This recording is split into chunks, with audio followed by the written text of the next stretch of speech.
What's up, everybody? It's the Jewish Giraffe here with a little bit of a different video this week. I'm not going to make this like a super long, super intensive thing, but I thought I would just throw together a little top 10 sort of thing. This is my top 10 RBL moments of all 4 seasons that I've been through. I took some time and I looked over everything that happened in all 4 seasons, all my plays, all my sets, everything I had left at least, all the games I had saved, and it all came down. Hold on, I'm gonna mute Discord actually so they're not interrupting this. It all came down to these 10 things plus one honorable mention, which I will get into. But I just want to say before everything starts that the RBL is one of the most fun things I've ever done. I'm only leaving this for personal reasons, and I doubt it'll be a permanent leave. I know I'm going to be back at some point, especially for Sun and Moon, and with all the new things that I have idea-wise for the RBL once I get back. I'm definitely not abandoning my baby. I love the Reddit Battle League. It's something I enjoy doing. I love the prep. I love the thrill and the excitement of the battle and everything. And it's all just so much fun. There's really nothing I hate besides hacks, and as king of hacks, king of Blondito, there's nothing I can really do about it. So yeah, let me just get into my top 10 moments. First off, let's go with an honorable mention. So honorable mention is Season 4, Week 1 versus Brady, Adam, and Espeon. The scenario is we're both down 4-4. He's got rocks up on my side. Everything's a little bit damaged, but his Gardevoir is a huge threat for me, but I have a way to beat it. So I'm going to put this on really slow, actually. I set up a light screen because I don't want to be taking tons of damage from all of his hyper voices and everything, and all of his Psyshocks, whatever, as he goes for the taunt, which I wasn't really expecting. And I'm pretty sure at this point in the season I was still running an attacking move on Klefki. After that, I've really never ran it. So I feel like I go for an attack. But maybe I predict the Magnezone. I don't actually remember much from this part. Yeah, no. I actually double into Nidoqueen on this part because I was expecting a Psyshock because I knew he wouldn't, or no, I was expecting a Hyper Voice or something like a Focus Blast, or maybe even Magnezone. As Magnezone comes in, I realized I can't touch it since it's on the balloon, so I decided to set up some rocks here. So his Hawlucha takes more damage and the Magnezone takes more damage as it switches in. As he goes into his Gardevoir, knowing that I would not go for a Sludge Wave or anything like that. But what he doesn't know is that I am Bulgy Pataya Berry Nidoqueen, and I am specifically calced to live this Psyshock, even if he did not have, if I didn't have the screen up, it wasn't going to do anything. And that did 22% from a max special attack Gardevoir, Mega Gardevoir, and then I'm able to go for the Poison Jab and kill. And this was the moment where Nidoqueen, here I'll turn it to slow, or I'll turn it to normal so everything goes fairly fast. This is the moment where Nidoqueen just gets 4 kills straight up, because Nidoqueen is amazing. As, yeah, pop off an Ice Beam to pop that balloon. Magnezone is a goner to an Earth Power, he goes for the Hidden Power. Fire, I'm guessing, it doesn't do anything. I don't know why he didn't go for Flash Cannon. I guess he predicted something. But yeah, he has nothing to stand in the way of Nidoqueen. I'm able to fire off another Ice Beam. I think I was predicting Hawlucha there because that's the only thing that makes sense. But here I'm able to fire off a Poison Jab, and down goes Vaporeon. Nidoqueen just showing Season 4, Week 1, just how much it can do. He's able to go for the Acrobatics here, but Zach's mom lives! Yeah, this is Rocket Mother now, because I had to change the nickname. But whatever. And we live that, and we're able to outspeed the Magnezone and hit it with an Earth Power. And Nidoqueen just shows how good it is. So that is number 11 on my list. Or not number 11, but my honorable mention for all this. Next on the list, we have number 10, which is, I don't have an actual replay video for it. It is Season 1, Week 1, the San Francisco Girafarigs versus the Oakland Typhlosions. I was up against, fuck the system softly, FTSS Drew, and this was my first 6-0. I did not get 6-0'd, no, I 6-0'd him, and it was such a pristine, such an amazing battle. It was great. There was so much heat and innovation on that team and all the things I threw together, because that was back when I was like less serious about it still, so I was running like Special Arcanine and bullshit like that on like a regular basis, so I didn't really know exactly what I was doing. I was still pretty bad at the game, but this was like the first time where I brought a lot of innovation. And Drew, he didn't have like the means to get a ton of like really special things and like gen stuff, so he had an in-game Zygarde for that match. But besides all that, he still had the Zardwai, I had the Natural Gift Rock Arcanine, I think, on that one, and he had the Bisharp, and he had everything, but I Will-O-Wisped it on the Sucker Punch, and it was great. Fantastic game. It was so much fun, and I really wish I had the replay, but I'm not just going to hold my phone over the DS and try and do that. If I even do still have the replay, I don't even know where I would find that. But besides the point, Season 1, Week 1, it was a 6-0, and it was amazing. Next up on the list, we have number 9, which is Season 3, Week 11, featuring... let me actually reset this because it's the first turn. Featuring Rain Dance, Charge, Roost, Thunder, Zapdos, which of course I would lead off with, because who wouldn't lead off with something god tier like that, as he leads off with his Cobalion, and he goes for a Volt Switch, it does nothing. I'm super bulky, and I just start setting up the Rain Dance, and I'm charged up. I'm actually going to put on fast because the turns get pretty quick. He goes for the T-Tier Dance, but we don't get haxed. I go for the charge, and I start getting these Spadef boosts, and now my Thunders are going to start doing a ton of damage. This is also, he did not have an electric resist. I get the para. It doesn't matter, because I'm amazing. So his Cobalion is actually Calm Mind. Look how much damage that does, even with a light screen up. Because I know he's max HP, max defense. So I start charging up. He's already charged up. And it gets into a really long and tedious charge versus Calm Mind, Rain Dance, Thunder War going on. And we do get lucky in it, and this pretty much won me the game because of how much work Zapdos did versus this, between crits and paras and things like that. As Grant just tries to go all the way up to +6, but I'm not allowing this. I'm bringing the heat. No one ever thought charge would be a good move, because it's not, but this is the one time where it was okay, as that does so much. 30% to that, to a max Spadef. Yeah, I mean, Focus Blast doesn't do shit, but max Spadef, fully max Spadef, Cobalion, and that does so little. He's max special attack too, but my Spadef is so high. Look at that, look at all that damage. I love this set. I loved this set. It only did work once, and then it'll never work again. Yeah, and that pair didn't matter. It's not like he went for a Focus Blast on the turn. I wasn't a flying type anymore. But you know, we get up to max Spadef as he goes for Focus Blast and only does 26%. This is the key to innovation, is Rain Dance, Charge, Roost, Thunder, Zapdos. There's nothing better. There's no way to beat it. Go for the Thunder. We get the crit. It doesn't matter. It was gonna do a KO anyway. Yeah, and that pretty much won us the game. Although I will just show off Grant's little bit of heat right here, where he had. Do I get the para here? I don't remember. No, I don't get the para, so I get scared here, and I go out into Fortress as he. Does he go for the belly drum? I'm pretty sure this is the yeah. He goes for the belly drum, and I'm Akaberry, but it doesn't matter. Pop the Toxic because I'm amazing, and I knew he's bad.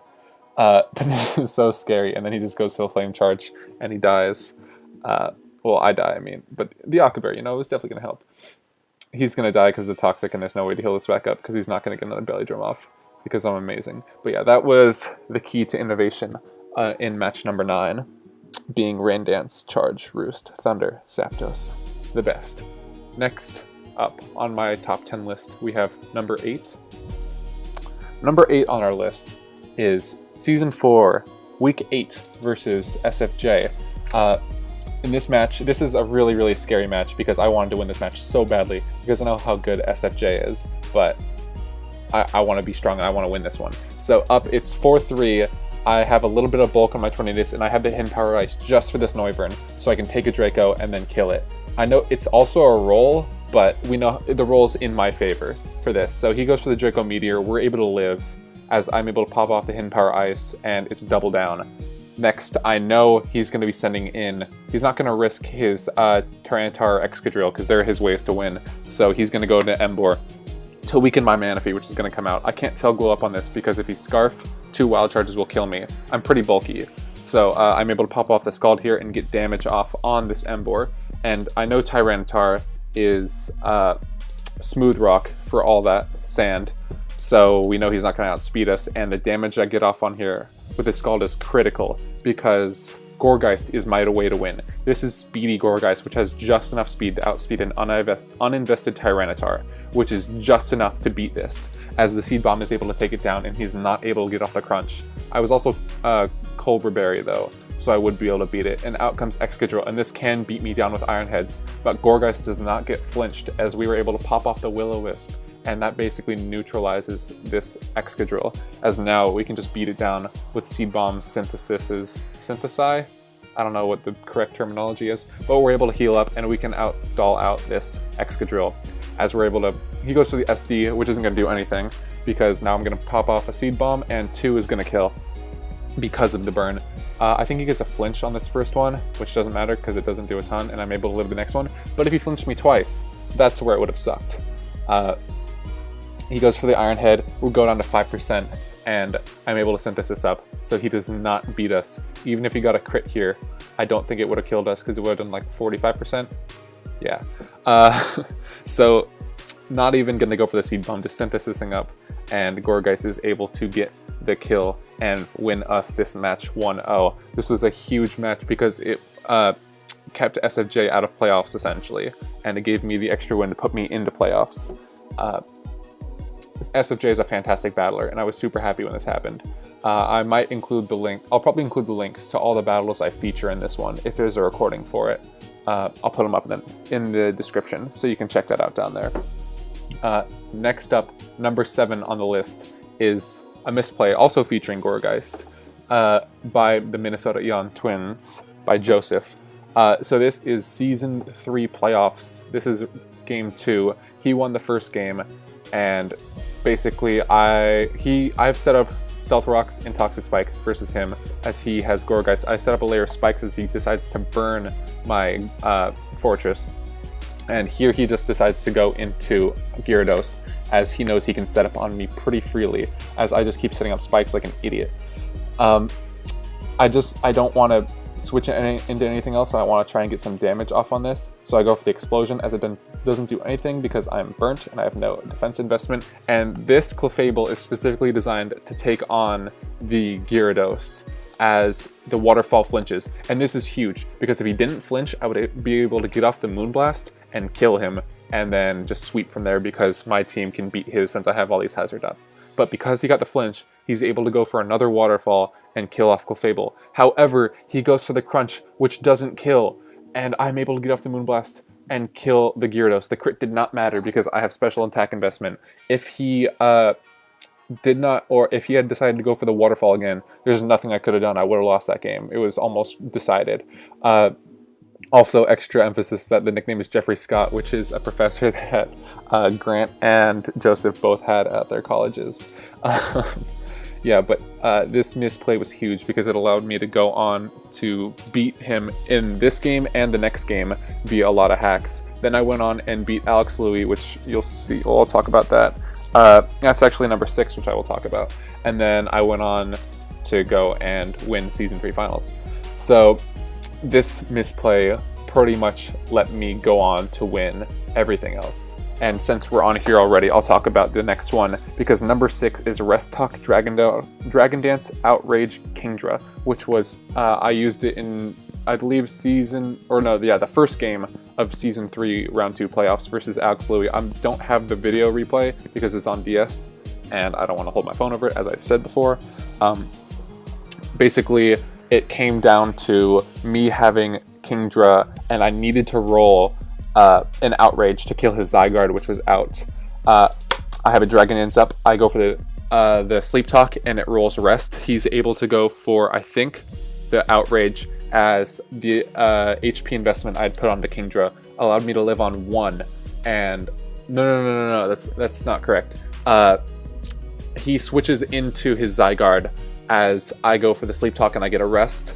He goes for the Extreme Speed because he was banded. That's right. And I live on 1, and then I'm able to roll the Sleep Talk and get the Outrage, and then I'm able to kill him, and that let me win.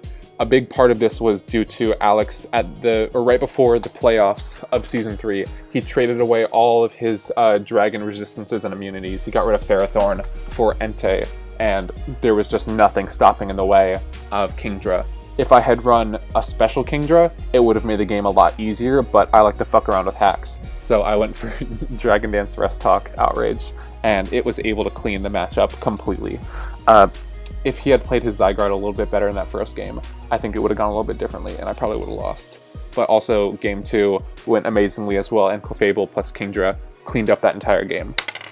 Next up on our list, we have number 5, which is Synchronize Jolteon to take on Mega Manectric. This is not a game for me. This is actually a game for Alex Louie, the guy who I was just talking about for Rest Talk Dragon Dance Outrage Kingdra.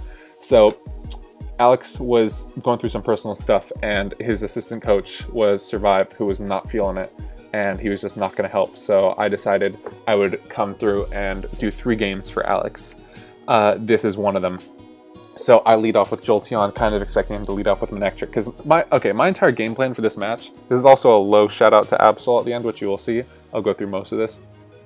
All I wanted to do, I didn't care if I win or lost because it wasn't my game. I know it's kind of a dick move, but whatever. All I wanted to do was pop off a Synchronize from Jolteon and do damage versus Manectric, because it's a 2-hit KO, and he can't beat me because of Volt Absorb, and Overheat only does like a little bit because I'm also Assault Vest, but you'll see that.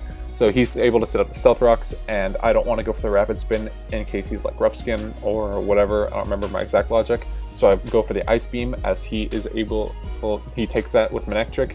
I now pivot back into my Jolteon, excuse me, as he Mega Evolves, gets the Intimidate off, which of course doesn't matter, and he goes for the Volt Switch, so Volt Absorb back up, back to full. He goes for the Flamethrower here, it does 26%, no burn, and fire of a Synchronize, it does 54%. Look at all that damage. Oh, I was so hyped in my match when this happened, because all I wanted was that damage. The second I saw he stayed in, so happy.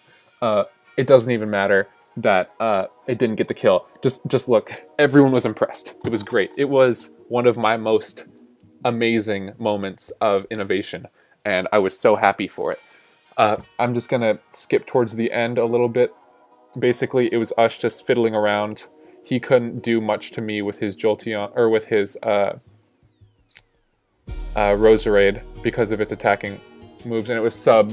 I don't remember what its exact set was, but yeah, it couldn't beat my Jirachi, this set I had, so he had to keep pivoting around that. And eventually, I just get into Absol and get 5 kills. Or no, I get 4 kills because I killed the Cresselia. Yeah, his Brick Break actually didn't do enough to beat me. And this was a big thing here too, because he was Choice Scarfed. That was the problem. And I think he was like Jolly Scarf, so it wasn't going to be able to do enough. I think that was for in case I was Scarf Tornadus or something like that. I don't actually remember. No. It was for Scarf Jirachi. Yeah, and I'm able to beat him with the Choice Scarf, or with the knockoff and the Sucker Punch combined, and then I'm able to beat everything left on his team, which was fantastic. And from this, Quinn, the guy who I was against, he tried to get Mega Absol bumped up to OU instead of UU, which I always think is hilarious, because it's definitely not an OU mon. Yeah, so next up on the list is not a battle itself, it's more of just an event. It is actually my Season 2 draft. So initially on the Season 2 draft, it was a little bit wonky, because this was the first time we were using points, and it was the only time we've actually used points in that system. It's kind of a weird system, but that's for another video. So I had drafted Mega Aerodactyl, Rotom Wash, Dragalge, Celebi, and Doublade when I realized I was able to get one more OU Mon with my points, and there was nothing really left that I was interested in besides Volcarona and Azumarill. And I have used Azumarill before in the past, but not in this format. I had only used it in Battle Spot, and Banded Battle Spot Azumarill, fucking clean. That thing kills so hard. Yeah, just it gets so many kills. So I thought, whatever, fuck it, I'll use Azumarill. Azumarill went 16-5. That's plus 11. That was amazing. Azumarill did so well, and it earned the nickname Godslayer by just running through teams so hard. It did so much work, and it did work in Season 3 as well. That's why I picked it up, and I will probably pick it up the next time I come back, because I love Azumarill. Only reason I didn't pick it up in Season 4 was because I thought that would be too much of a streak and I wanted to diversify. Plus, I'm really glad with the OU picks I got in Season 3, or in Season 4. And Azumarill will always have a place in my heart because Azumarill is just a fantastic mod. It's so good in this format. I mean, people can prep for it, but they really can't, because unless you burn it or you have like a really good poison type, or I guess maybe an electric type, but whatever, or things with water absorb, that's about it. Otherwise, you can't really handle it. So it is just such a good wall breaker. Next up on the list, we have a personal favorite of mine that I like to reference a lot. One moment. Very professional. We have Ultimate Victini, a set I brought versus Totoro. Season 3, Week 9, I think this is. This is V-Create Psychic. Oops. V-Create Psychic Work Up Trick Room Victini. And its whole point is to just set up with Work Up, and it's very, very bulky. It's max HP, max attack, I think. Brave nature, I'm pretty sure. So it just needs to fire a V-Create as it easily kills Dusknoir. We get dropped, and here he's able to go into Sharpedo, but I know for a fact that Totoro was going to overpredict, because just seeing how he was playing this game, I knew there was no way he was going to go for a Crunch or a Waterfall when I could go into Azumarill and just beat down his Sharpedo. Or I could even go into Fortress, which I'm pretty sure is what he predicted, because he goes into his Sharpedo as, I know I can beat it here if I just go for the Trick Room. He goes for the Hidden Power, I stay in, he's confused, and I just fire off the Trick Room right here, and what people say in the chat was so funny as he gets boosted and now I outspeed everything. Yeah, I'm not even gonna act like I'm not impressed. That it was one of the best. Oh no, I was Dazzling Gleam over Psychic just for Sharpedo, that's right. I was initially Psychic, but then I figured Dazzling Gleam would be better because it hits Sharpedo and it hits Cobalion. Also, I think, I think he had Salamence at this time, so it hits that. Oh, and Ice Turkey, whatever the fuck it's called. Kyurem. So, fire off the Dazzling Gleam. I don't have enough turns to beat down the Sharpedo if Trick Room doesn't last, so I need to make this last a little bit longer. So that's why I go for the Dazzling Gleam over the V-Create. Also, I don't want to get my defenses too lowered. So yeah, if he can't really switch in here. He has to stay in with Clefable, as he keeps going for Soft Boileds, as I'm just gonna keep firing off. Or no, I go for the Work Up this turn because I want to do more and more damage. So here I can go for the, this turn I can go for the Trick Room, as I'm gonna outspeed. But he actually, oh no, that's right, he was Scarfed, because I tricked him a Scarf. He goes into the Ice Turkey as I'm able to go for the Trick Room, and then I can fire off another V-Creator or Dazzling Gleam. I don't remember which one I go for right here, but not like it matters, it's going to kill no matter what. Yeah, go for the Dazzling Gleam because I don't want to get my defenses lowered. And this setup Victini is just putting in the finest of work, as he has nothing that is able to beat it. He's going to go Clefable here, as I'm going to kill it with a V-Create. Yeah, and then from there he's going to go into his Sharpedo. Oh yeah, that's right. He's Scarfed, but because he's paralyzed, he outspeeds me in the Trick Room. V-Create is able to kill, half defenses, half speed, but it doesn't matter. Trick Room is up. Sharpedo's here, and if he needs to double protect to win. So I'm gonna change this to normal. He goes into Sharknado. I just realized I forgot about that. He goes for protect. I'm go for the Dazzling Gleam, and he needs to get the double protect here to win, or not really win, but change the differentials a little bit, and he does not get it, so Victini is able to win this by going for the Dazzling Gleam, and Work Up Victini did a thing. I called this ULT Victini because that's the ultimate. I love that set so much, and that is why this Victini set was my number 3 for top 10 moments of the San Francisco Girafarigs in the RBL. Next up, number 2 is, as pretty much everyone would expect, is Ultimate Klefki, the true God Slayer. So just a little notice, this is Season 4, Week 11 versus Aubrey from the Pittsburgh Steelers. It is now 3-3. He has Kyurem, and Kyurem is a big fucking threat because it's the number one. It has the most kills out of everything in Rocket League. And my team is like pretty standard except for Klefki, which is Calm Mind, Rest Talk, Dazzling Gleam.